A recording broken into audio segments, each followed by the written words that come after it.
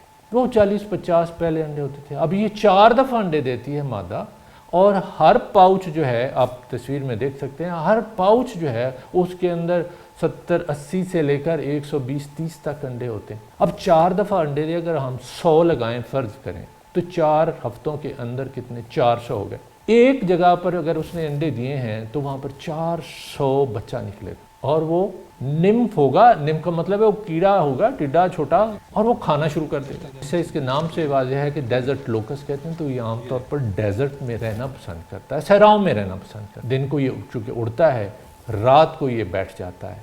تو اگر رات آ جاتی ہے تو راستے میں یہ درختوں پہ یا فصلوں پہ یا زمین پہ بھی بیٹھ جاتا ہے. اور اگر وہ انڈے دینے والی سٹیج پہ ہو تو پھر وہ زمین میں انڈے دیتا ہے اور پھر خود آگے اڑ جاتا ہے. انڈے جو ہیں یہ تقریباً زمین کے اندر 3 سے 4 انچ نیچے زمین میں ہوتے ہیں، اور نرم زمین میں عام طور پر ہوتے ہیں، یا جہاں پر تازہ بارش ہو. اچھا، اس کے ساتھ مزے کی بات ایک اور بھی کہ یا تو یہ بادلوں کا پیچھا کرتا ہے یا بادل اس کا پیچھا کرتے ہیں، لیکن ان میں آپس میں کچھ نہ کچھ ایسا ریلیشن شپ ہے کہ اس نے جہاں بھی جانا ہے وہاں پر انڈے دینے ہیں، تو وہ بارش اس کے ساتھ ساتھ ہوتی ہے. اب یہ بارش کیوں ہوتی ہے کہ تھوڑا سا اندازہ جو اسے کیا جا سکتا ہے. جہاں پر بھی بارش ہوگی تو صحراؤں میں بھی سبزہ ہو جاتا ہے، اور جو پہلے خشک ہو رہے ہیں پودے ان پہ بھی کونپلیں پھوٹنا شروع ہو جاتی ہیں. تو ساتھ ہی یہ جو ہے تقریباً 20 دن سے لے کر مہینہ 35 دن تک اس بچے جو ہیں وہ نکل آتے ہیں. تو بارشیں ہوں اتنی دیر میں سبزہ بھی ہو جاتا ہے، اتنی دیر میں بچے بھی آ جاتے ہیں، اور بچوں کو پھر کھانے کو ملتا ہے. پھر اس کے مطلب وہ جلدی ملٹیپلائی کرتا ہے، پھر اگلی نسل بڑھاتے ہیں، اور وہ اتنی تعداد میں ہو جاتے ہیں کہ کسی بھی علاقے جو سبزہ ہے اس کو بالکل چٹ کر جاتے ہیں. ہاں، البتہ ایک چیز جو دیکھنے میں آئی ہے وہ یہ ہے کہ یہ کچھ پودوں کو یہ نہیں بھی کھاتے. یعنی پسند اور ناپسند، جیسے جانوروں کے کچھ جو پسندیدہ کچھ پودے ہوتے ہیں وہ کھا جاتے ہیں، کچھ کو نہیں کھاتے ہیں، تو کچھ یہ بھی کھاتے ہیں اور کچھ کو یہ بھی نہیں کھاتے. اگر یہ آباد علاقوں میں آ جاتا ہے تو پھر زمیندار ڈرم وغیرہ یا ڈھول یا کوئی شور کرنے والی کوئی چیز، پلیٹ اٹھا لی، کوئی تھالی اٹھا لی، تو اس کو ٹھکا ٹھک بجانا شروع کر دیا، بھاگنا شروع کر دیا، اور پھر اپنی جگہ سے یہ پھر واپس کسی اور جگہ پر چلا جاتا ہے. جیسے ابھی پہلے ذکر ہو چکا ہے کہ 2020 میں اور 1992 میں اور 1964 یہ میجر ایونٹس ہیں جو تاریخ میں باقاعدہ طور پر آپ کو ملتے بھی ہیں اور لوگ بھی آپ کو بتاتے ہیں. یہ اچانک نہیں ہوتا کہ آج موڈ بنا ہے چلیں جی کوئی اکٹھے ہوئے چند کیڑے، انہوں نے کہا چلیں اب چلتے ہیں ذرا گھوم کے آتے ہیں بر اعظم کی. اگر آپ غور کریں تو اکیلے رہنے والا جو کیڑے ہیں انہوں نے افزائش نسل اتنی زیادہ کرنی ہے کہ وہ باقاعدہ طور پر ایک سوام بنائیں. تو اس کے لیے ان کو ایک مناسب ماحول چاہیے، اور مناسب ماحول میں سب سے زیادہ کس چیز کی ضرورت ہے؟ وہ ہے خوراک کی. اور خوراک کے لیے کس چیز کی ضرورت ہے؟ یقیناً بارشوں کی ضرورت ہے، کیونکہ افریقی ممالک ہیں وہاں پر بارشیں ہوتی، سبزہ زیادہ ہوتا ہے، جلدی بڑھتا ہے، بہت تعداد میں اضافہ ہوتا ہے، اور پھر یہ اکٹھے ہونا شروع ہو جاتا ہے، اور پھر ایک ملک سے دوسرے میں اور دوسرے سے پھر سمندروں کو کراس کرتے ہوئے یہ سعودی عرب کے ساتھ ملکہ جو ممالک ہیں ان میں وہاں پر آتا ہے. اور پھر وہاں پر بھی جو آپ کو یہی چیز نظر آئے گی کہ وہاں بھی ان یوزول بارشیں ہوں گی. اور پھر اس کے بعد آگے ایران میں آ جاتا ہے، اور اس کے بعد افغانستان بھی جاتا ہے، ادھر پاکستان والے حصے میں بھی بلوچستان سے آگے چولستان تک آ جاتا ہے یا سندھ ڈیزرٹ اس میں چلا جاتا ہے، یا آگے راجستھان انڈیا کا جو ڈیزرٹ ہے اس میں بھی چلا جاتا ہے۔ تو اب یہ ساری جو موومنٹ ہے اس کے لیے ضروری ہے بارش۔ آپ کو 2020، 1992 اور 1964 کے سیلاب یاد ہوں گے، اور انہی دنوں میں ٹڈی کا بھی حملہ ہوا تھا۔ وہ پورے سسٹم کے تحت پہلے بارش ہوگی وہاں پر بھی بڑھے گا، تعداد میں اضافہ ہوگا، پھر آگے جہاں پر آئے گا وہاں بھی بارشیں ہو چکی ہوں گی، وہاں پر بھی اپنے آپ کو ملٹیپلائی کرے گا، پھر اس کے بعد وہاں سے اڑے گا، پھر آگے آ جائے گا، اگلی نسل اس کی شاید پاکستان اور انڈیا تک پہنچ جائے گی، تو اس وقت بھی بارشیں ہوں گی، وہاں پر بھی اس کو سبزہ ملے گا، بڑھے گا۔ جیسے نام ہے یہ رہتا بھی ڈیزرٹ میں ہی ہے، عام طور پر نرم زمینیں جہاں پر وہاں پر وہ انڈے دیتا ہے۔ لیکن کبھی کبھار ایسا ہوتا ہے کہ یہ آباد علاقے ہیں، وہاں پر بھی چلا جاتا ہے، ڈسٹرب کریں تب بھی جا سکتا ہے، ہواؤں کے رخ سے بھی جا سکتا ہے۔ تو وہاں پر پھر اللہ تعالیٰ کی ایک اور فورس موجود ہے، ایک پرندہ ہے جس کو ہم تلیر کہتے ہیں، سٹارلنگ بھی کہتے ہیں، وہ بہت ڈار کے ڈار آتے ہیں، اور یہ آتا کب ہے؟ یہ آتا ہے گندم کی جب بجائی وغیرہ ہوئی آتا ہے، اور خاص طور پر جب یہ فروری اور مارچ کے جو مہینے ہیں اس میں تو وہ ڈاروں کے ڈار پھر رہے ہوتے ہیں۔ تو جیسے ہی یہ آباد علاقوں کی طرف داخل ہوتا ہے لوکسٹ، تو ساتھ ہی اس نے اس کو کھانا بھی شروع کر دینا ہوتا ہے، اور پھر اس کے ساتھ مزے کی بات یہ ہے کہ اس کے بعد وہ ٹکاٹک لگا جائے گا کاٹے۔ ایک بزرگ 1964 کے وٹنس ہیں جنہوں نے خود دیکھا تھا، تو ان سے ہماری ملاقات ہوئی، ان کے ساتھ ہم نے انٹرویو کیا، انہوں نے کہا کہ یکدم تلیر آ کر کو ٹوک سکتے ہیں اللہ تعالیٰ چندرا وہ جانے بدے آنوئی بات ویسے گھنٹوں تک وہ لگا رہتا ہے۔ لوگ جو ہیں پھر ایک ٹرینچ بنا دیتے ہیں، جب یہ نمفل سٹیج میں ہوتا ہے تو یہ اڑ نہیں سکتا، اس لیے یہ اکٹھا موو کرتا ہے، اکٹھے جاتا ہے، چلتا رہتا ہے اکٹھے، تو وہ ایک ٹرینچ بنا دیتے ہیں، کھائی سی بنا دیتے ہیں، دوسری طرف ڈرم بیٹنگ کرتے ہیں، یہ آگے آگے چلتا ہے، وہ اس کے اندر کھائی کے اندر گر جاتا ہے، اوپر سے لوگ جو ہے نا اس کو بند کرتے ہیں۔ تو یہ بھی ایک طریقہ ہے۔ اس کے علاوہ رات کو آ کے بیٹھتا ہے عام طور پر، تو یہ صبح جو ہے وہ عام سردیوں میں اس کے پر گیلے ہو چکے ہوتے ہیں تو یہ اڑ نہیں سکتا جلدی، تو اس کو دوپہر تک جب تک دھوپ نہ لگے، اپنی انرجی اس کے اندر پوری بحال نہ ہو، اس وقت تک اڑ نہیں سکتا، اس دوران اس کے اوپر وہ سپرے کر دیتے ہیں۔ قرآن پاک میں جو قیامت کے حوالے سے ٹڈی دل کا ذکر ہے، قیامت اور ٹڈی دل کا آپس میں کیا تعلق واسطہ ہے، یہ اس کے لیے ایک اسپیشل ویلاگ کریں گے۔